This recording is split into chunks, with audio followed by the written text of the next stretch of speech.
6-1, 3-love. And then the match just stopped. Not because of an injury, not because of a line call, because Gabriela Ruse looked across the net, called the officials over, and asked them to inspect Alex Eala's racket in the middle of a WTA match. While she was getting run off the court, what happened in the next few minutes says more about Alex Eala than any scoreline ever could. Welcome back to Ace Rally Brief. This is the story of the strangest, most revealing 10 minutes of Eala's entire Cincinnati run. Let's set the scene properly, because 6-1, 3-love sounds like a blowout on paper, but the way it happened is the real story. This was a rematch 2 years in the making. Back in 2024, Ruse had beaten Eala at US Open qualifying, a match where Eala actually won the first set before watching it slip away. That kind of loss doesn't just disappear. It sits somewhere in the back of a player's mind, waiting for a second chance.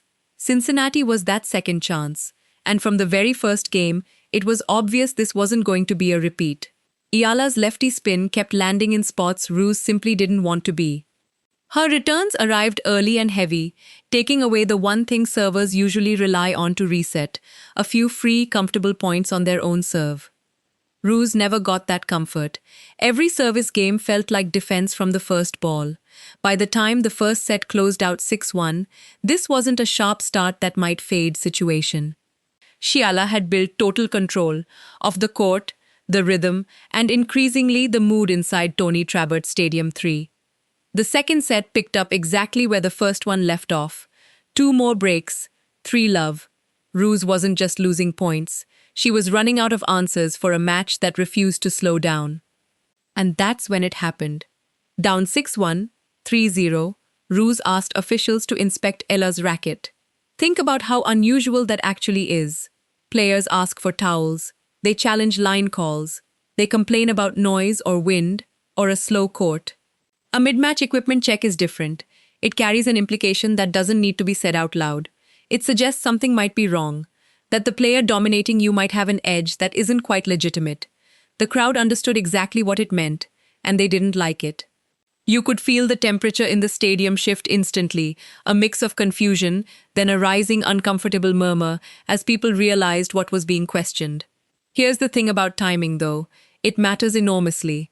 If Ruse had made that request early in the first set, it might have read as a routine technical check. Instead, it came after Eala had already dismantled her for 8 straight games, and that timing turned a simple request into something that looked a lot more like a confession, not spoken, but shown, in body language and desperation, that the tennis itself wasn't providing any answers anymore. This is the part that deserves way more attention than it's gotten. A young player, one still building her reputation, still relatively new to this level of scrutiny, just had her equipment publicly questioned while she was in the middle of the best tennis of her tournament. That's the kind of moment that can unravel a player completely. The awkwardness, the pause, the sudden self-consciousness of being watched and doubted by thousands of people at once. Eala didn't give Ruse any of that. She didn't argue. She didn't perform outrage for the crowd. She stood there, let the officials do their job, and waited, calm, almost detached from the drama swirling around her. For a player still early in her rise to the top of the sport, that kind of composure isn't a small detail. It's arguably the most important thing that happened in the entire match. Then came the result. Nothing. No violation, no illegal equipment, no hidden advantage. The racket was completely clean, and that's the twist that flipped the entire stadium's energy. The inspection was supposed to create doubt around Eala, or at the very least, interrupt her momentum. Instead, it did the opposite.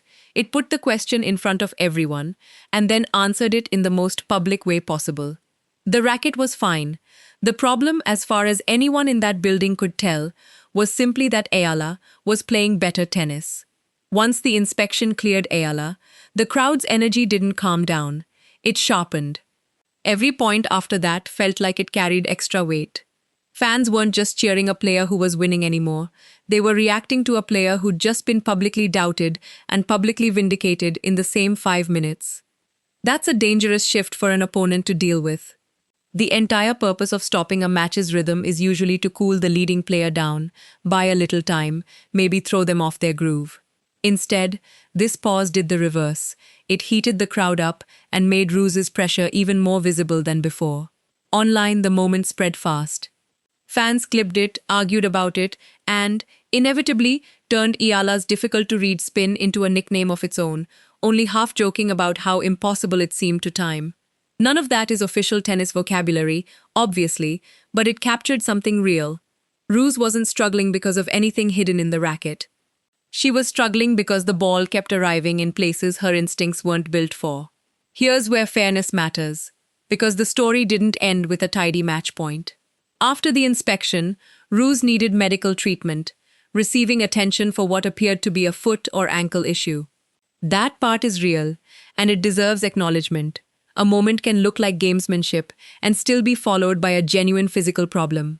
Those two things aren't mutually exclusive, even if the internet prefers a cleaner narrative. Then Cincinnati added one more twist. Lightning and heavy rain suspended play shortly after the medical timeout. During that delay, Ruse was unable to continue. The match ended in retirement, Eala advancing 6-1, 3-0.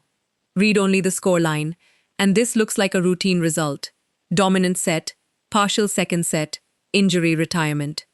But anyone who actually watched it knows the real story lived in those 10 minutes between 3-0 and the retirement, the racket check, the clean result, and the way Eala carried herself through all of it without flinching.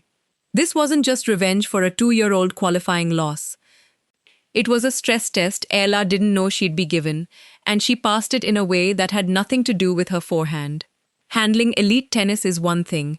Handling a stadium turning its attention toward you mid-match, being publicly questioned, and staying completely composed through it, that's a different skill entirely, and it's one a lot of far more experienced players never fully develop.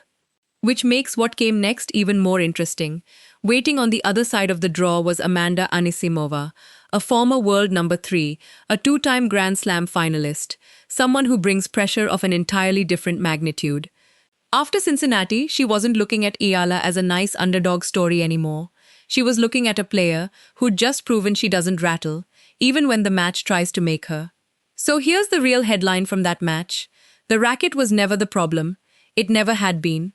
The problem, for every opponent who runs into her from here on out, is the player holding it. Drop your take below.